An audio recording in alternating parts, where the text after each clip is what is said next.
Kabupaten Tanah Karo sebagai kota wisata sudah tak diragukan lagi. Keindahan alam dan udaranya yang sejuk sudah terkenal tidak hanya di Sumatera Utara tapi juga ke mancanegara. Kali ini tim The News akhir pekan ke kawasan Gundaling, Brastagi bukan untuk menikmati pemandangan kota Brastagi yang juga terkenal dengan hasil pertaniannya. Tapi kita akan mengunjungi pabrik susu. Satu-satunya pabrik susu yang ada di luar Pulau Jawa. Ternyata di kawasan kita ada pabrik susu pasteurisasi.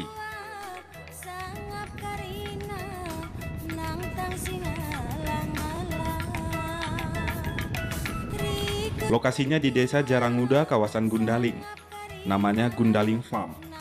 Setelah kendaraan melewati pintu masuk ke Gundaling, kita akan berbelok kanan melintasi jalan kecil yang tembus ke kawasan Tongke. Di sisi kiri jalan, kita akan melihat dengan jelas gerbang masuk ke Gundaling Farm. Suasana asri dengan jalan berkelok, namun mulus menyambut kedatangan kita menuju ke Gundaling Farm. Di kiri kanan jalan terdapat rumput alang-alang. Setelah meminta izin petugas security, akhirnya kita tiba di areal Gundaling Farm yang ternyata bukan hanya pabrik susu, tapi juga lokasi terapan pertanian terpadu.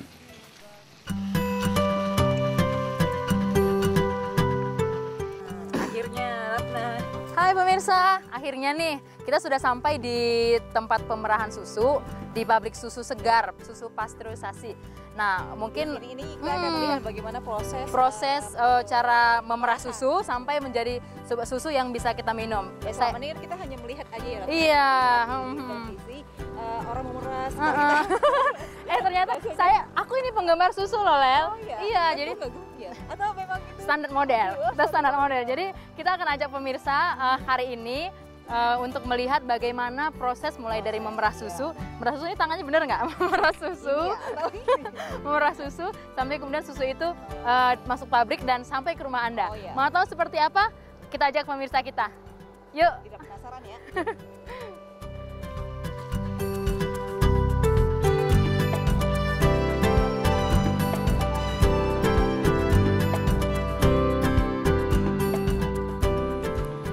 Gundaling Farm ternyata luas sekali.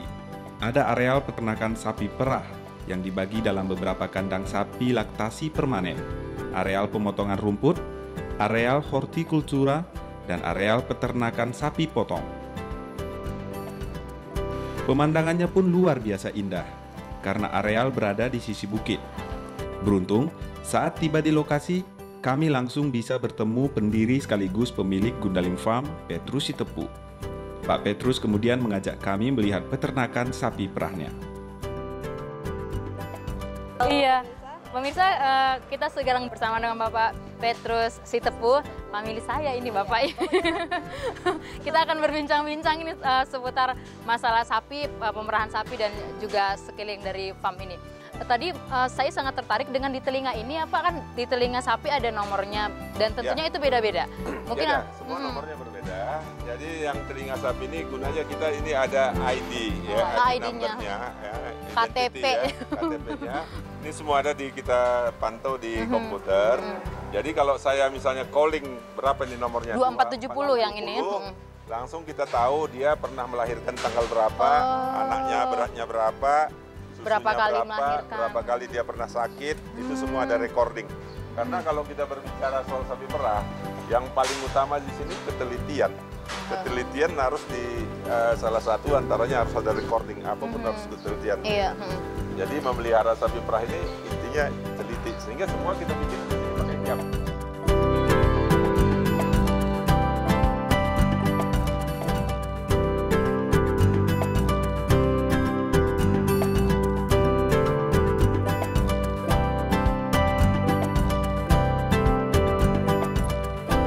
Jumlah sapi induk dewasa di peternakan sapi perah Gundaling Farm ada 250 ekor lebih, dan sapi pedet 200 ekor. Sapi perah ini berukuran cukup besar, berkisar 350 hingga 500 kg. Besar sekali. Sapi-sapi perah ini berasal dari Amerika dan Belanda yang terkenal mampu menghasilkan lebih banyak susu dibandingkan sapi lokal.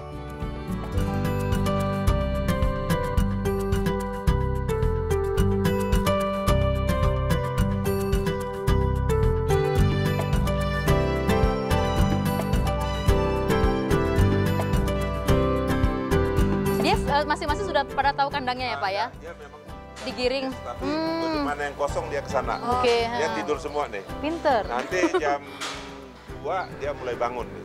Oke. Nah, nanti sebentar lagi 4.30 itu ada speaker tuh di atas itu. Aha.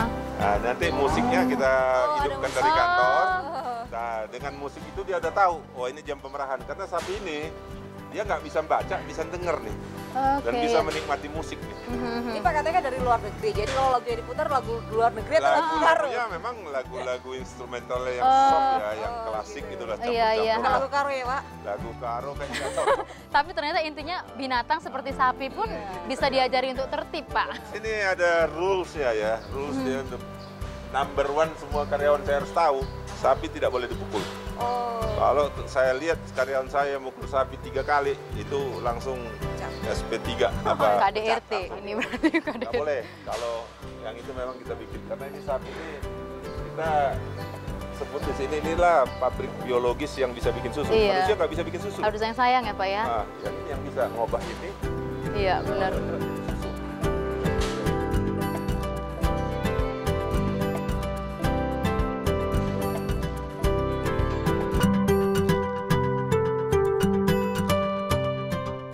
Untuk kebutuhan makan, peternakan menyiapkan puluhan ton pohon jagung muda. Jagung ini diperoleh dari para petani di Kabupaten Karo. Jadwal makan sapi juga telah diatur. Setiap jadwal makan tiba, pohon jagung yang telah dipotong-potong diletakkan di parit khusus yang disiapkan di depan kandang. Kandang sapi juga selalu diupayakan tetap bersih.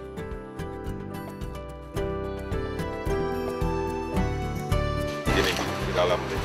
Kan tadi nggak sama buahnya Pak? Hanya Sama buahnya. kukusnya aja. Jadi kasih gini, nggak usah takut apa digigit. Karena apa? Sapi ini di atas nggak ada giginya. Coba, ayo baca doa. Baca doa. Nah, ini udah jatuh udah. Kita ambil lagi boleh Pak? Kayaknya dia udah nggak mau makan. Nah, Lidahnya kasar. Lidah tak bertulang.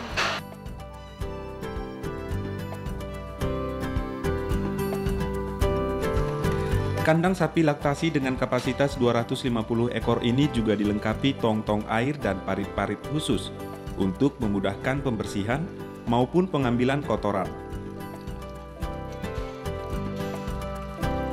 Milik masing-masing sapi adalah pagar besi dengan tinggi 1,5 meter. Untuk membuat sapi-sapi ini hamil dan menjadi sapi perah, di tempat ini ada kandang khusus pejantan tangguh.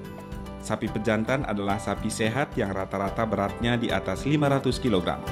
Seperti ini, uniknya sapi jantan yang bertugas membuahi para betina diberi nama. Yang ini namanya Jerry, umurnya baru setahun. Kalau ini namanya Tua, disebut bertuah karena sapi ini nyaris mati dalam proses pengiriman. Sementara yang ini namanya Agus.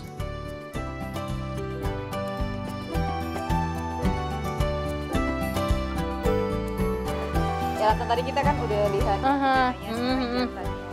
Semua jantan ini diberi nama. Namanya Tua. Yang di sana namanya Jerry. Kasem. Kacim yang di sebelah sana.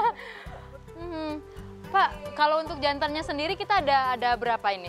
Kalau di sini? Di perusahaan ini kita punya 4 ya. Cukup 4. Nah, cukup 4, tapi ini kita udah ada replacement-nya tambah 1 yang kecil, dan itu kita betul-betul seleksi. Jadi dari 100 ekor kita pilih 1 yang terbaik. Jadi ini semuanya pejantan tangguh, Pak. Persis. Jadi bisa membuahi berapa ekor betina Pak? Nah, kalau ini dia bisa kawin sekali dalam 2 hari. Oh sekali dalam Nah, 2 pasti jadi. Kenapa kan kalau betina itu kan dia tidak diikat, Pak. Jantan ini memang harus dia agak lebih liar gitu ya. Nah, karena dia gini, kalau misalnya nggak diikat, ada betina yang minta lagi berakhir, dia langsung lari. Oh, dia lari. Dia tahu. Pemirsa, dia dan tahu. sepertinya dia ini sedang melihat aku dengan singa seperti ini Iya, nih. biasanya Dia kalau bereaksi, kayak Pak. gini, Mungkin dia karena nggak lihat galak. saya. Oh. Dia nggak galak, ini kelihatan. Nggak tahu ada apa. Mungkin ada yang berakhir sana. Oh, begitu. Kalau yang ini dia jenisnya Holstein yang dari Belanda. Nih. Oh, Nah, ini lebih panjang ini. automatically dia tenang lagi. Amerika nih. Oke, Amerika. Dia lebih apalah dikit. lebih tenang. Agus, lahir tanggal 19 bulan 2 2008.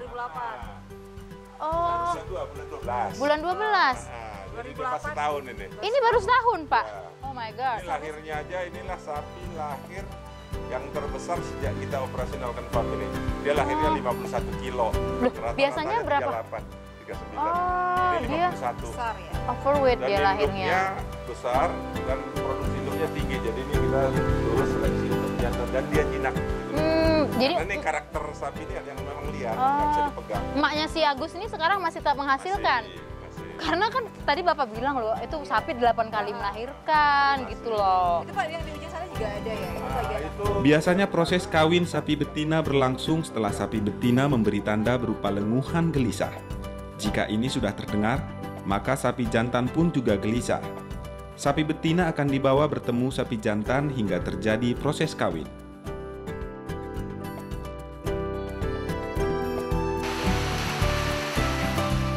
Di sudut lain di Gundaling Farm ini ada anak-anak sapi yang usianya sekitar seminggu. Sapi-sapi ini pada proses pertumbuhannya juga harus didampingi oleh pengasuhnya, termasuk ketika induk sapi akan melahirkan. Nah, ukuran bayi sapi perah di tempat ini luar biasa, yakni 38 hingga 50 kg. Sama sekali tidak seperti bayi. sekarang ini kita udah ke Ke proses tadi yang proses yang sudah mingguan. ini remaja. Dan di sana itu tadi ada sapi yang sudah siap untuk melahirkan. Dan ternyata seperti kata Mbak Rona, Mbak kesini. Mbak ini takut sama aku. Melahirkan juga. Jadi cerita dong kalau sapi bagaimana sih prosesnya Melahirkan. ngelahirinya? Soalnya aku nggak pernah lihat. Juga, gitu. Berisik nggak dia nyampe? Itu kalau juga. ya sama aja mungkin ya. Kalau sapi itu gede juga. Gede dia juga. umur. Oh gitu. Tapi tetap ditarik. Nah, jadi kita bantu proses lahiran di sana dimasukin di sini. Oh iya. Kita tarik. Tapi sapi tetap harus ya normal dong. Iya, Kalau normal. manusia kan Tapi kalau kalau manusia kan ayo Sap- terus kita kasih semangat. kalau sapi Sadar. dia punya naluri sendiri. Iya. Samping mungkin kita tarik aja kan. Oh, tarik Oke. aja. Rangsangannya mungkin rangsangannya untuk dia supaya bisa mengeluarkan suara ini seperti apa bentuknya? Dielus atau Atau memang naluri aja. Kita itu. Oh. gitu. Pokoknya ahli lah. Mbak ini adalah dokter dan bidan di bidang Dia udah 40 kali 40. membantu Iya, melahirkan. sudah bisa dapat dokter dan bidan dalam hal melahirkan sapi. Oh iya. Setelah lahir, bayi sapi biasanya diletakkan di kandang khusus yang dilengkapi lampu agar sapi tetap merasa hangat. Oke pemirsa, setelah ini kita akan lihat bagaimana cara memerah susu sehingga sapi bisa menghasilkan susu yang Anda konsumsi di rumah. Seperti apa? Ayo ikuti kami terus.